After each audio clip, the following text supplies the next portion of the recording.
Τα βατραχάκια αυτά, όπως υποδηλώνει και το όνομά τους, προέρχονται από την Αφρικανική Ήπειρο.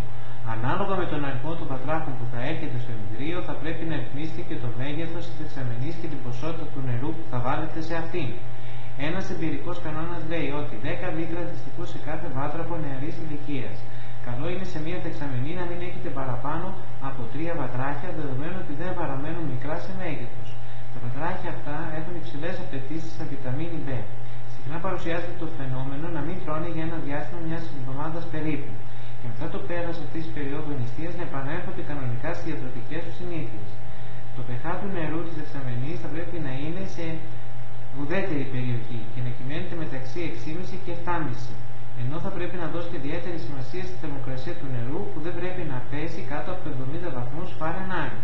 Η θερμοκρασία του νερού μπορεί να διατηρηθεί με τη βοήθεια ενός θερμαντήρα στα φυσιολογικά επίπεδα των 70 με 75 βαθμούς Φαρενάιτ.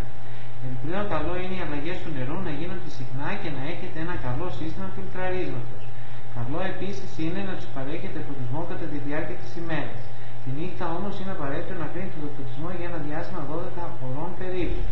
Για περισσότερες πληροφορίες αναφορικά με την περιποίηση αυτών των βατράχων, μπορείτε να έχετε με μια επίσκεψη στις εγκαταστάσεις της οδού Αθηνάς 59 στο κέντρο της Αθήνας.